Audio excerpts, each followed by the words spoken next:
What happens when you stop trying to resist an emotion?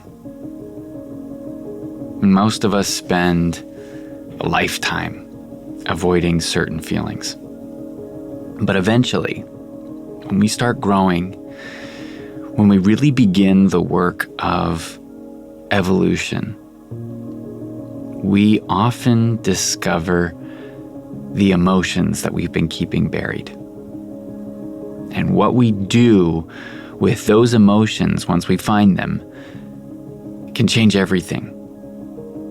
So today on the podcast, a strategy for your unfelt emotions and how to find freedom and give it back to yourself. Stay with me. This is Reclaiming the Gentle Man. I'm Dave Lashansky.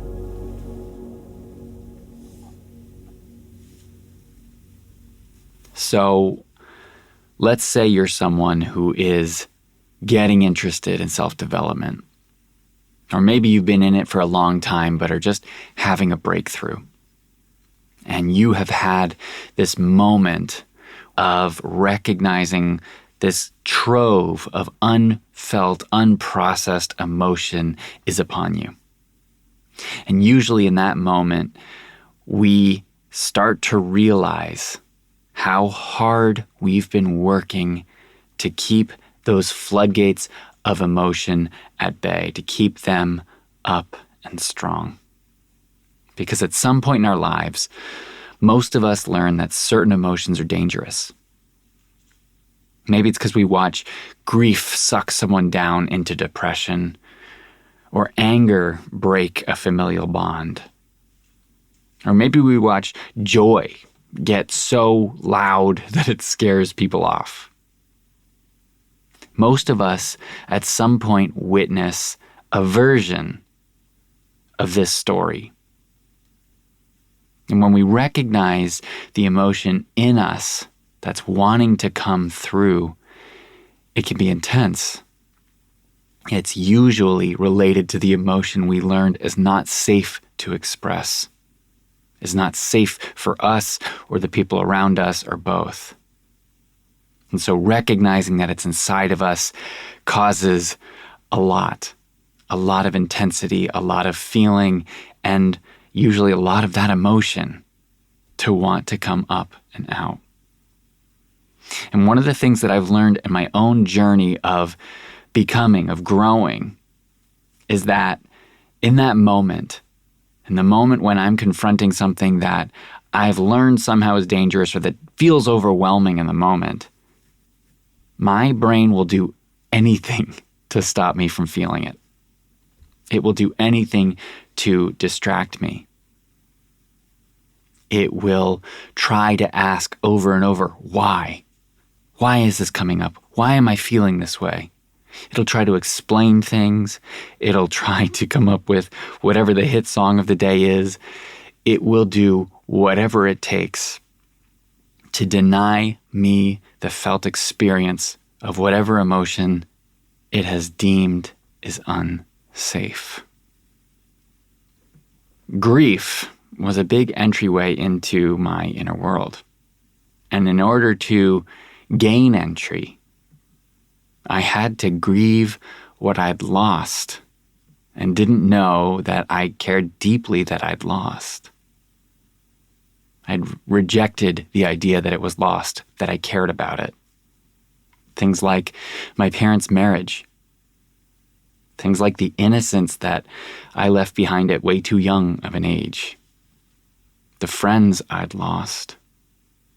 The death I'd experienced. When I learned to acknowledge that grief that was living inside of me, that I was holding on to without knowing it, what happened next was one of the most important and profound discoveries of my life.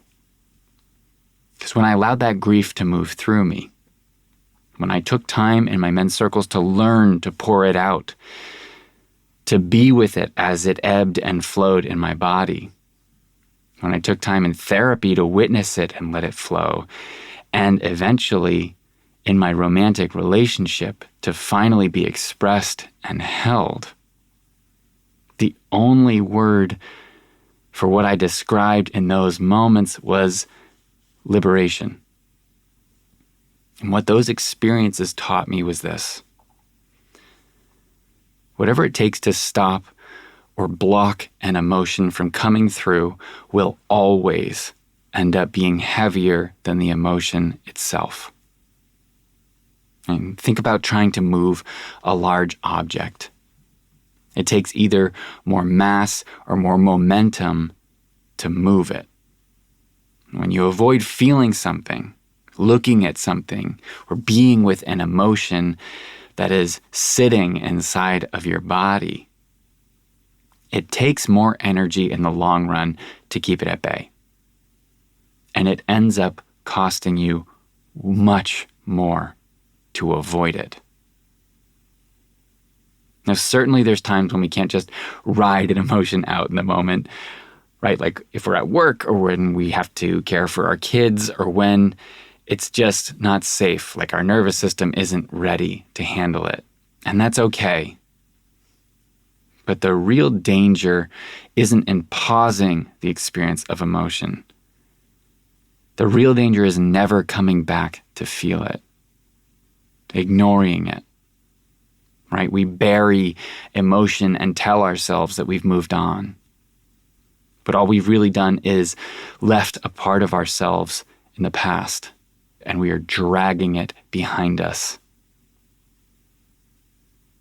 This is the fatal mistake for way too many of us, especially now when we are all experiencing so much change in the world, when we're all experiencing so much intensity, so much loss, so much grief, so much fear, and assuming that we're processing the emotion enough. Because the reason I'm making this episode is because I think it's really too easy to do this. It's so easy that it ends up costing us way more than we know. It can cost us a feeling of connection in our relationships. It costs us plain old time and energy. And I think that the cost most people don't realize is a sense of clarity. Avoiding what we feel costs us a sense of clarity. It costs us our connection to ourselves and what we want. And it costs us the vision for who we want to strive to become. Because the energy we're spending trying to stay calm, trying to have it together, trying to be composed, trying to keep the storms inside at bay, makes us really tired over time. It makes us weary of life and wary of change.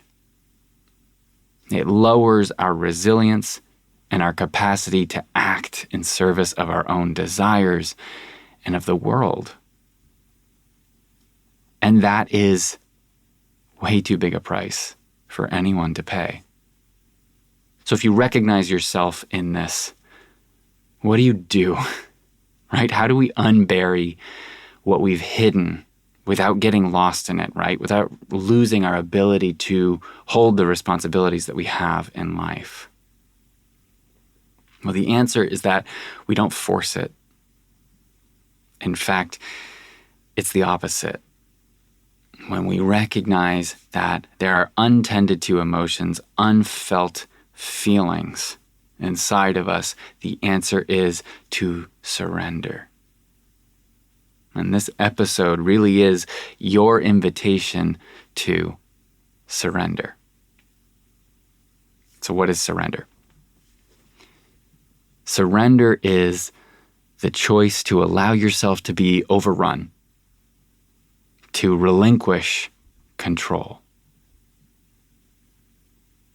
And there are many, many forces in this world that call us into a state of surrender. Some of them that are pleasant, that we kind of submit to more often or more easily maybe, are things like awe and wonder, right? Where we allow the experience of something to put us into a state beyond words, where we become overrun by the experience of observing some gift of the earth or the cosmos. It is a form of ecstasy, and it is a delightful form of surrender. But there's other forms too, forms that are less enjoyable, like, say, grief. And when we allow ourselves to become overrun by an emotion like grief, when we surrender to grief, it forces us to loosen our grip on our identity, on composure. And identity and composure both keep us safe and make others feel good around us, right? And if you've been a people pleaser in your life, this can be a really difficult thing to do. And we often don't trust that the person that we know ourselves to be or like ourselves to be is still going to exist on the other side of that grief. But here's why surrender is so important. Here's why following the process of surrendering to your grief or whatever emotion is trying to come through you is important. Because when we spend our time fending off emotions, when we spend our energy keeping the heavy, uncomfortable things inside of us at bay, stuck there, we lose our most potent energy. And when we surrender to whatever it is that wants to come through us, we actually give ourselves back the power to decide who we want to be. When we surrender, we regain our agency. When we allow what needs to come through to move through us, when we tend to the emotion, when we allow it to be here, when we be with our experience of our body and flow with it, we actually then gain the ability to wield control again in our lives. We begin to experience the world in full color again, in a way that we can't do if we are spending time and energy keeping things inside. When we learn to really surrender, when we gain the ability to trust that process of allowing emotion to flow through us, we get good at doing it in real time, it means that we get good at experiencing life more fully. This is what it means to be in the moment, to be present. We are one with the present when we are allowing what is trying to come through us in real time. And the experience that most of us really and truly want from life is not ease and comfort. Now, the thing that we really want is the freedom to be with the present moment, whatever it is. We want the presence to hold the past with reverence and not anguish. And we want the presence to allow the future to unfold with awe and not fear. That's freedom. But it requires us to practice surrender, surrendering to the world within us and all around us. Stopping trying to control it. And this is not about becoming weak and jostled by the waves of life, because life is not easy. This is actually about learning to become seaworthy, so that whatever storms are coming through, we trust that we have the skills and self-awareness to navigate and maneuver through them without imagining, like most of us do unconsciously, that we could ever keep those storms at bay. I recently learned of the deaths of 2 people from my past, and it shook me deeply. And I was surprised at the strength of my reaction to both. I didn't imagine those feelings of grief were there. I didn't imagine that it was so available to me that I could experience it for people that I hadn't spoken to in years. In one case, many, many years. And I was surprised, not because I didn't care for these people, but because I was shocked at how freely the access to such deep grief has become for me. Because it wasn't always this way. And in many ways, I suffered greatly with an inability to attune to my grief. But getting to experience that, allowing the grief to flow through me, felt like a form of celebrating the lives of two people I cared about deeply. And that access is a sacred thing to me. It is something that I cherish and am so grateful that I've cultivated. And it's happened not because I've gotten lucky, and it's not because I have forced it. It's happened because I have learned and practiced surrendering to the world every single day. I have made a practice of allowing myself to be moved by the world around me. Whether it's something as small and insignificant as the light on a leaf in the morning, or a bird flying in the sky, or whether it's something as big and irreconcilable as death and loss. The access I now have to my inner world, and by way of that, agency and a sense of direction and clarity in life, happened because I learned to surrender, because I learned to trust that I don't need to keep the world at bay. And in fact, I don't want to. I've given permission to the universe, to the world around me, to move me.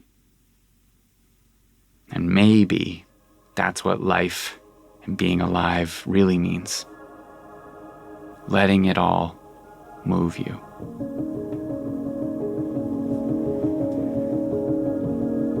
Thank you for listening to this episode of Reclaiming the Gentle Man. It is dedicated to my amazing, wonderful, cherished first grade teacher, Marinush Watson. Thank you, Miss Watson. And to my former colleague and friend, Jen Schlick.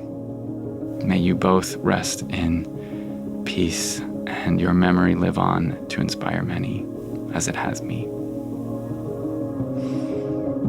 Please use this episode as a reminder to hug your loved ones close and to reach out to those people who you want to connect with but haven't in a long time. Thanks as always for your ears. You know where to find me. I'll be back in a week.